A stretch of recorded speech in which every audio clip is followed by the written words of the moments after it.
What's going on, everybody? It is your boy Dylan Matthews back at it again with the Hometown Take Podcast, episode 4 coming at you right now. Thank you all for listening. I hope you all are hearing this and doing well and thriving and flourishing out there. And I wish nothing but the best to everybody. So, for this week, I asked you guys for a favor. I asked y'all to help me out a little bit just so we could keep this podcast interactive. I wanted your guys' thoughts, your guys' opinions, your guys' comments on what I should talk about this week. And you guys gave me so much good feedback, so many good topics that I'm actually going to stretch this going for 2 weeks. That's how much feedback I got. And I'm heavily appreciative of all the feedback and all the comments that I got. So thank you guys so much for that. So what we are going to get into today on this episode, the NBA playoffs. Who's going to come out of the East? It's going to be a crazy East. It's looking good. We've had some really great games so far, not just in the East, but in the West as well. Of course, the Clippers came back from 31 against the Warriors at Oracle Arena. That was crazy. But we're going to talk about who's going to come out of the East, and is there any team that has a chance to take out the Warriors? We'll get into that. Also, what we're going to get into, Falcons and Saints rivalry. How deep the rivalry actually goes, how real the rivalry actually is. As a lot of you know now, the Falcons and the Saints will be meeting up in Mercedes-Benz Stadium on Thanksgiving night. It's going to be amazing. Going to be a crazy atmosphere. So hopefully the Falcons will get a win. But to start off, we're going to talk about the bullpen again, and not in a good way, people. Not in a good way. So first, you know what? I'm not really as upset about the past game that happened on Wednesday. I'm upset about it, but 2-2 going into extra innings. You give up a hit to Adam Jones. Pretty good player. Still upset about it, but what I'm really upset about is Tuesday's game.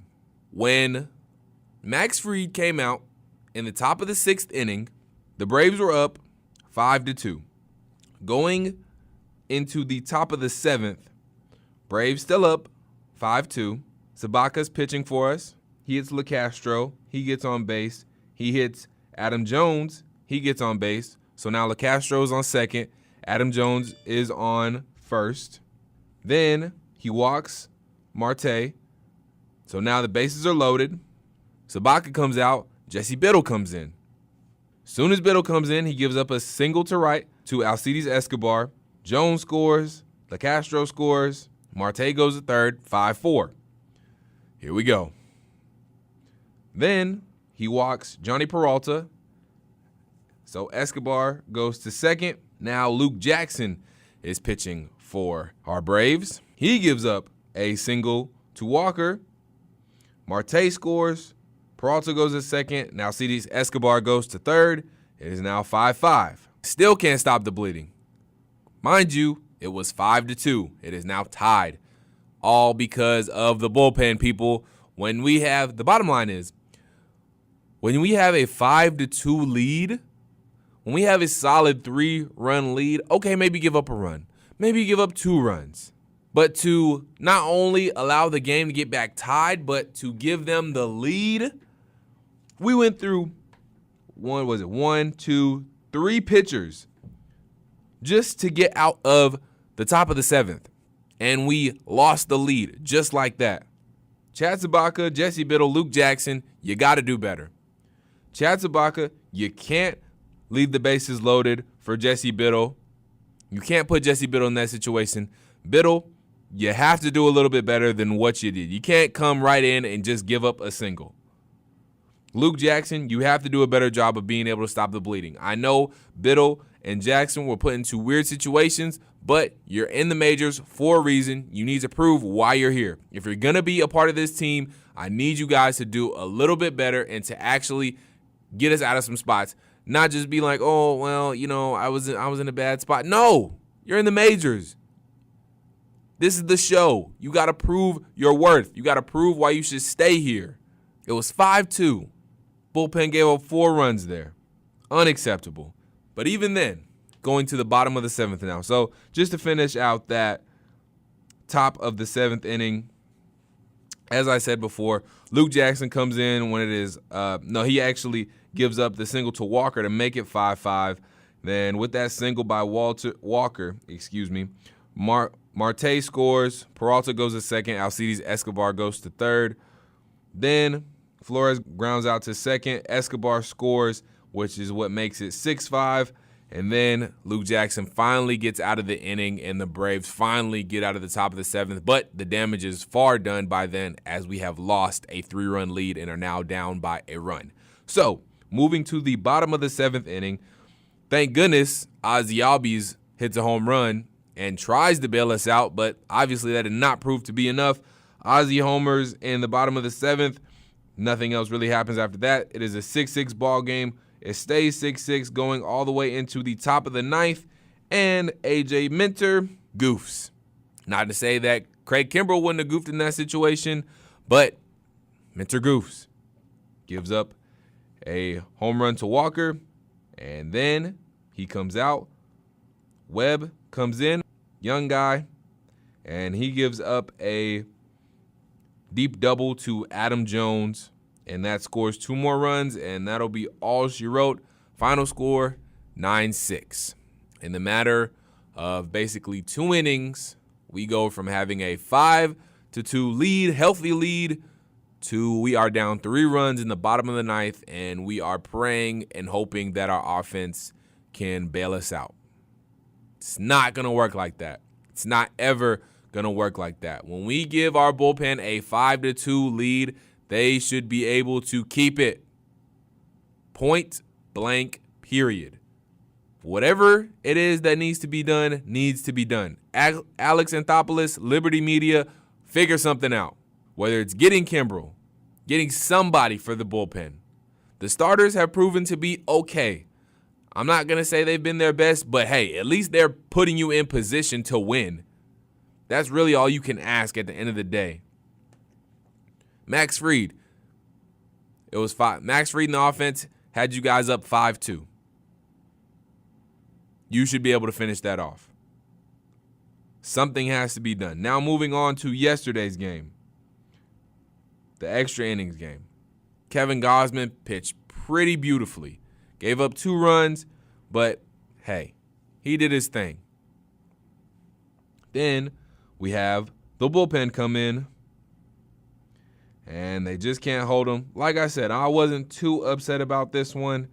Went into extras. We did use a good chunk of the bullpen on Tuesday's game, so it is what it is. And again, it's Biddle giving up the run. Jesse Biddle, you just got to be better.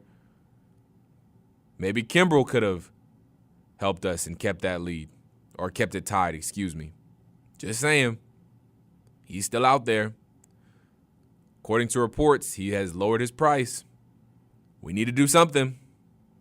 Kimbrell surely could have helped. Tuesday's game, he could have helped. Today, for sure. At least get us to the bottom of the 10th in a 2-2 game and let our offense do what it does. Worst case scenario, we go to the 11th and we go from there. But we couldn't even make it past the 10th. I'm just so frustrated. And it's so upsetting, too, because I thought we were about to see some promise. But looks like now that was really just a fluke.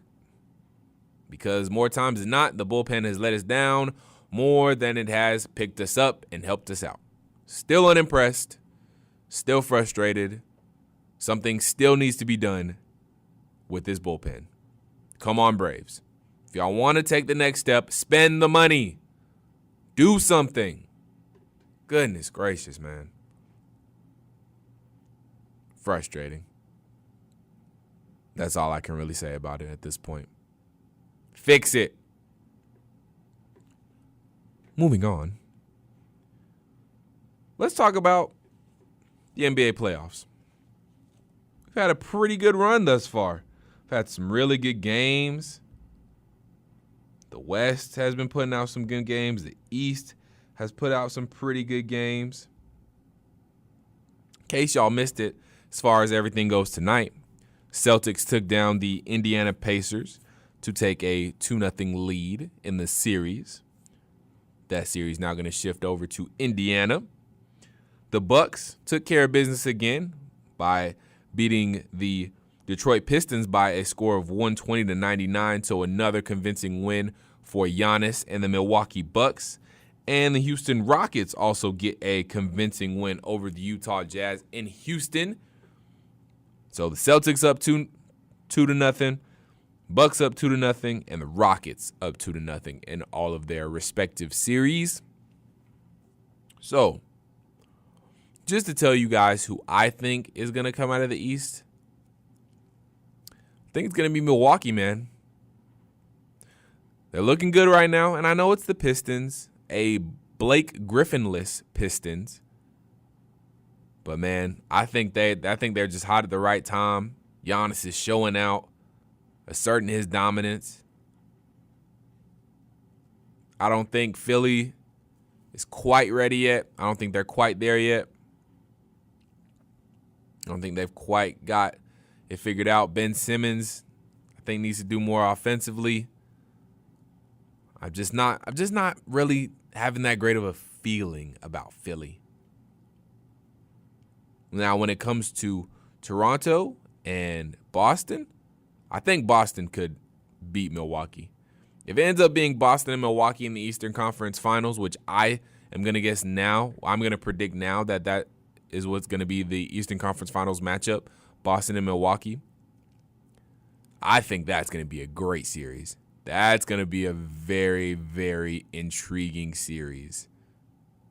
Kyrie Irving and the Celtics looking to get past the Eastern Conference Finals after they came so close last year but couldn't get past a LeBron-led Cavaliers team. Also, that Celtics team, remember, did not have Kyrie Irving or Gordon Hayward. But now they got both Kyrie and Gordon playing and playing well. Got everybody else playing well too. But you look on the other side and you see the Greek freak Giannis just dominating in the paint. Malcolm Brogdon doing his thing. Chris Middleton. They got some ballers over there, man. They got some ballers over there in Milwaukee. And I'll let you guys know right now, if Giannis keeps on hitting jumpers, if he gets consistent with these jumpers in the playoffs and stays consistent, man, that's the team that could take out the Warriors. Especially with Boogie Cousins going down for the Warriors, which prayers out to Boogie Cousins. Hope that he can recover soon. He did blow out his quad. So that is really unfortunate news for Boogie Cousins. This was his year where he was going to bet on himself and try and get a good contract going into this next year after he was going to be a free agent after this year with the Warriors. And then that happens. That is rough for Boogie Cousins. But back to Giannis and the Bucks. Giannis had 20 in this last game, in game 2, this last game against the Pistons. Giannis, 30 minutes, 26 points, 11 for 18, 1 of 3 from the three-point line, 12 rebounds, 4 assists. Eric Bledsoe, though, showed out 11 for 19, 27 points in 28 minutes, 3 of 8 from 3. They got some ballers up there, man. They got some depth. Milwaukee, do not sleep on Milwaukee. If Milwaukee makes it to the finals, they're going to make it interesting. If Boston makes it too, I think they'll make it interesting. Between Boston and Milwaukee, those would be my two teams that I think have the best chance to take out the Warriors.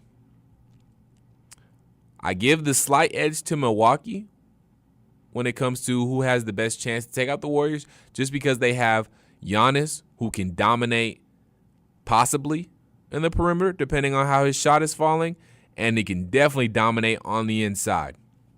And I think Draymond Green would have a trouble guarding Giannis. I know they have Looney and all that, but I honestly think that Giannis would eat on Kevin Looney. Draymond, he just doesn't have the size that Giannis has. You know, he might be able to throw his weight around a little bit, but Giannis ain't no slouch either. Giannis is pretty swole. Giannis is swole. I know y'all seen him. That man Giannis is straight muscle. He don't miss no meals. He ain't skipping out on his Wheaties. He ain't missing no workouts. So Giannis be able to throw around that weight, and he has the height advantage over Draymond Green. That's scary. No more Boogie Cousins. Scary. Giannis could dominate on the inside. Now, Giannis is going to have to play out of his mind. Eric Bledsoe going to have to play out of his mind. Malcolm Brogdon going to have to play out of his mind. Chris Middleton going to have to play out of his mind. Everybody's going to have to play nearly perfect for the Bucks to take down the Warriors, I think. Now, if the Warriors come out and they come out struggling, if KD isn't KD, if Steph, for whatever reason, has a bad series or Clay has a bad series, then it might make it more interesting, give a little more room for error for the Bucks. But we know the Warriors. We know when it's time for them to turn it on, they usually turn it on. I mean, I can only speak what I know of, and that's what I know of. That's what they've shown me. That's what they shown me, so that's what I believe. But it's going to be interesting, man. But the Warriors have seemed a little bit vulnerable, and yes, I know the NBA playoffs is all about matchups. Really, any playoff series is about the matchup. But the best team will prevail in the NBA playoffs. They always do with the 7-game series. The best team always wins. So it's going to be interesting. But that Clippers loss was a little eye-opening, but they said it. Players said it. Coach Steve Kerr said it. They kind of just stopped playing. They were up by 31. They kind of turned on cruise control, but then Clippers came zooming by them, and the Warriors didn't have time to catch back up. Let's not forget about Houston either. Houston was right there last year, had a chance to take down the Warriors. They soiled their opportunity away, but they were right there. Houston can be right back there again. They're looking good so far. I know it's just a series against Utah, but really any team in the West is a formidable opponent. Utah's a formidable opponent, but we know Golden State is a whole nother animal. But Houston could still do it, could still stop the Warriors from even getting to the finals. We'll see. It's going to be interesting down the stretch, man. I'm excited to see how these NBA playoffs turn out. Finally, the NFL schedule has been released. All 32 teams have their schedule, so you already know I got to touch on the Atlanta Falcons 2019 schedule, so let's go through it right now. Week 1, they are at the Vikings. That is September 8th at 1 p.m. Week 2, Sunday Night Football, prime time, 8:20 at home against the Eagles. Week 3, they are at the Colts. Week 4, home against the Titans. Week 5, at the Texans. Week 6, at the Cardinals. Week 7, home against the Rams. Week 8, home against the Seahawks. Go into their bye week after that. Come back, face the Saints on November 10th in Mercedes-Benz Superdome. Then go out again on the road, stay on the road, I should say, against the Panthers. Stay in the division as they play at home against the Bucks. Then again at home against the Saints. That's the Thanksgiving game, November 28th, Thanksgiving night at 8:20 p.m. prime time. Then they continue this long division streak. This is going to be the most important part of the Falcons season, hands down. This part right here. After they come off the bye week, they are at Saints, at Panthers, home against the Bucks, home against the Saints, home against the Panthers. That is 5 division games in a row. That will make or break the Falcons. I'm saying it right now. So weeks 10 through 14, the most important weeks for the 2019 Falcons. 5 straight division games. Again, at Saints, at Panthers, home against the Bucks, home against the Panthers. Home against the Saints, then home against the Panthers. They'll finish out the schedule by visiting the 49ers. We'll see Tevin Coleman and Kyle Shanahan. Then we will be home against the Jags and finish the season on the road against the Buccaneers. And that is the 2019 schedule for the Atlanta Falcons. Tough schedule. Pretty tough schedule. Playing at the Vikings, we know that the Vikings have been inconsistent. We haven't seen the greatest version of Kirk Cousins, but it's a new year. You never know what can happen. The Eagles, we'll see what Carson Wentz is if they stay healthy. They got Jordan Howard, Jay Ajayi. They got a nice running game. Still got that good passing game with Alshon Jeffrey, I believe, and, of course, Nelson Aguilar. At the Colts, they came back on strong last year to make the playoffs. They'll be looking to build on that season. The Titans, playoff team, solid team. At the Texans, made the playoffs, had a good run last year. They're going to be looking to build on their season. Cardinals, that should be a pretty winnable game. Probably going to be going up against a rookie quarterback in Kyler Murray, so we'll see what happens there. Rams, going to be a tough game. Seahawks, Russell Wilson is going to be playing motivated. He got that new contract that he was looking for. That's going to be a tough game. Then, really, if you really want to go deep into it, week 7 and 8, you're at home against the Rams and the Seahawks. You really want to get at least one of those. It'd be great if you get 2, obviously, but you at least want to get one of those, preferably the Seahawks game going into the bye week. That way you're feeling good going into the bye week, and you can really get your mind right for the gauntlet, the division gauntlet you're going to run through from weeks 10 to 14. So that's the Falcons' 2019 schedule. So with that, like I said earlier, my guy Ethan, when I asked for topics and comments and that sort of thing, he said he wanted me to talk about the Falcons-Saints rivalry and just how deep it is and how real it is. That rivalry is real. The Falcons-Saints rivalry is something serious. I have a coworker at the Braves who is a Saints fan. Whenever he brings up the Saints, I say, don't you mean the Aints?